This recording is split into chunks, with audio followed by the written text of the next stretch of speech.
The scene is so famous that even if you've never seen the movie, you know it and you know how it ends. Which is, of course, how we encounter these sacred stories we know so well in the season of Advent. Even if we've stopped struggling with the moral and spiritual weight of these sacred texts, we know how it all ends, or at least we imagine that we do. I've never seen the 1991 movie I'm going to tell you about, but I know all about it. It was an instant classic that melded the genres of drama and adventure, a road adventure nonetheless, with elements of romantic comedy between two unlikely leads. And it won the Academy for the Best Original Screenplay. It became a rallying cry for feminist film, but it is also oddly known for launching the career of Brad Pitt. The film is, of course, Thelma and Louise, which, as I said, I haven't seen, despite the fact that I'm talking about it. I know. I'm just not old enough. I was in 91, I think I was 11, so it was a bit mature for my age. Otherwise, I would have seen it. I did, however, go and watch the ending scene on YouTube, which is what makes the film legendary anyway. But here's a plot synopsis if you're like me and haven't seen the film. Two friends, Thelma, played by Gina Davis, and Louise, played by Susan Sarandon, set out for a weekend vacation at a fishing cabin in the mountains, the Ozark Mountains, to take a break from their dreary lives in Arkansas. On the way there, they get into a bit of trouble by stopping at a bar where someone attempts to rape Thelma, but Louise intervenes and ends up shooting and killing the man attempting. They end up fleeing the scene and going on the run because they fear that no one will believe their story of self-defense. The police eventually figure out their identity and are then in hot pursuit, which sets up the famous scene. They've driven off the road out into the wilderness, and they're stopped some 100 yards from the edge of the Grand Canyon, where they're amazed at the beauty and the serenity, which is quickly disturbed when a helicopter emerges out of the canyon and they are staring at the whites of the eyes of the law. And so they throw their car into reverse to retreat, only to discover that, of course, they're surrounded. And so a brief standoff ensues before the friends decide to just keep going. Louise floors it, and we watch as the car flies off the edge of the canyon before fading into white. On this second Sunday of Advent, we find ourselves in a similar place as Thelma and Louise. We find ourselves desiring to break free, yearning for something more. I mean, look at the state of things. Wars are proliferating around the world. The impending doom of the climate change and environmental collapse is imminent, and it fills us with dread. Homelessness is on the rise in our city, and so many people are hungry. Hungry not just for food. It seems we're all starving for connection, for purpose and love. It feels like we're at the precipice with nowhere to go, surrounded on all sides. And so the texts on this second Advent Sunday offer us some hope, or at least we hope they do. They give us something to truly yearn for and wait for. Clear a road for the Lord, Isaiah says. Prepare a highway across the desert for our God. While paving a highway, a sort of landing strip for the Lord, might not be our idea of holy preparation. For a desert nomad, it must have seemed like a piece of heaven, for all the valleys to be lifted up and the mountains and hills made low. No more hard climbs or knee-wrenching descents. No bandits down in the valley or wolves around the bend. No, according to Isaiah, the way of the Lord is flat, straight, and totally revealed. But the way is apparent only after everything else has passed away. after the grass has withered, the flower has faded, and all the glories of the flesh have perished from the face of the earth. Only the word of God, we're told, will stand forever, which is the prophet's way of telling us that whatever else we're attached to, it will finally let us down. Only God is forever. Only God will never let us down. And that's supposed to comfort us? That everything we know and love is doomed?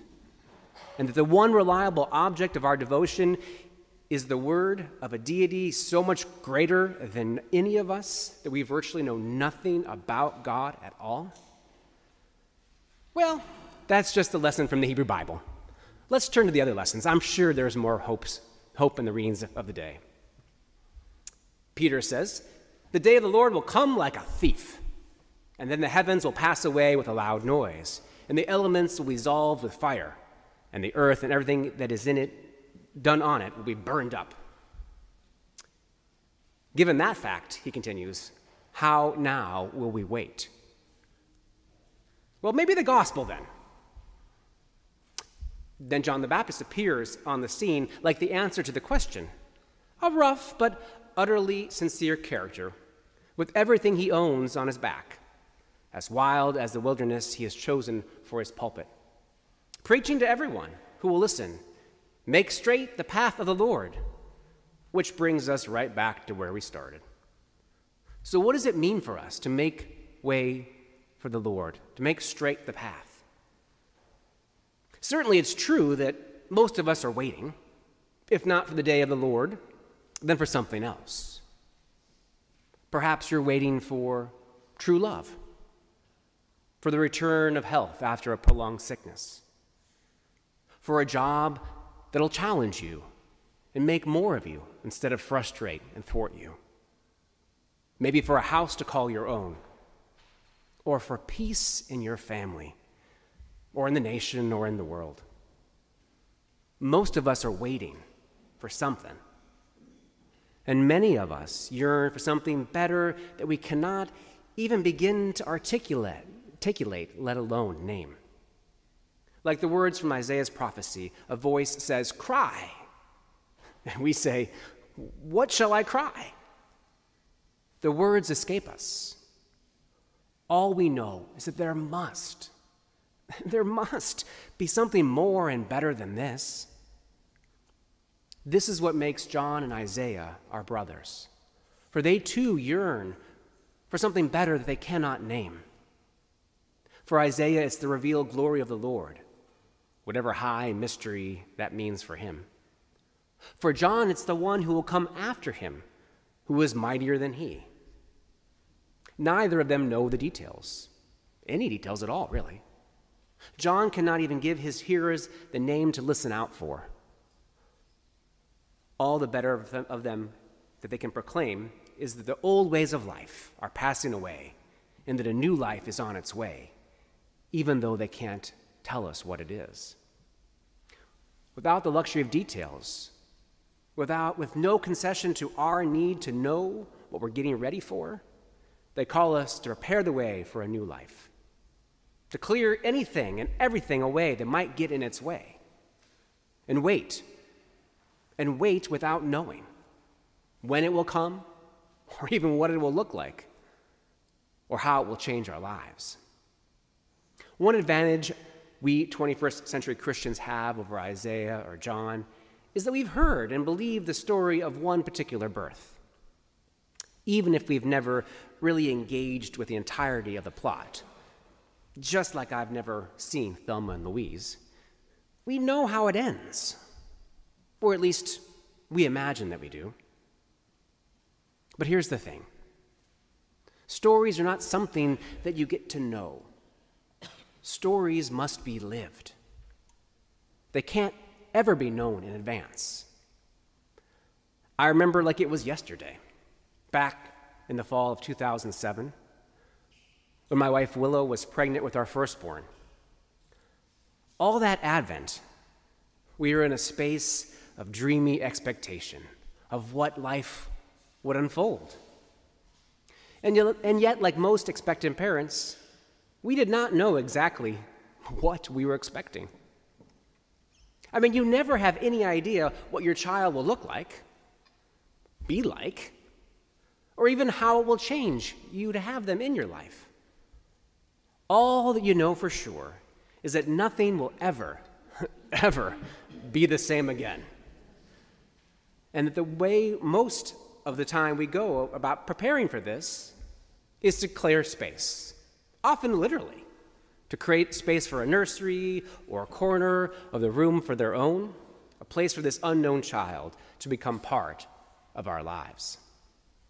Whether it's our own baby we're expecting, or perhaps the end of the world, when your soon-to-be 16-year-old gets behind the wheel and drives out on the highway, we're all called to prepare the way for a new life in our lives, to make room for it by letting go of the old ways, even our old loves, as painful as that may sometimes be. It's either that or prepare ourselves for the news that we may have been passed over because there was no room in us. How are we to clear space? Well, it starts when we acknowledge the truth. There's nowhere else to go. There's no other planet to live on once we mess up this one. The text tells us, like Thelma and Louise, to keep going, to let all that holds you back fall away. The grass withers, the flower fades, heaven and earth will pass away. Each of them tells it in the only way that they can. They say that it's only when we stop believing in all of these things and stop looking to everything that is not God to save us, only when we are able to empty our hearts and to wait without idols is there room for God to bring God's self into our midst. What is surprising is how deceptive some of our idols are. Anyone can turn and walk away from a giant golden calf, I think. And I expect that most of us could toss our savings out the window if we believed that our souls depended on it. These are obvious idols. But what about, say, the idol of independence? The belief that everything will be just all right if we can just take care of ourselves and not have to ask anyone else to look after us. Or maybe the idol of romance, the belief that all will be well if we just have someone else to face all the difficulties of life with, someone to love us that we can love in return. Or perhaps a minor variation on that theme, the idol of family, the belief that if we can just gather around close to us, committed family, then our happiness will be all but guaranteed and unassailable.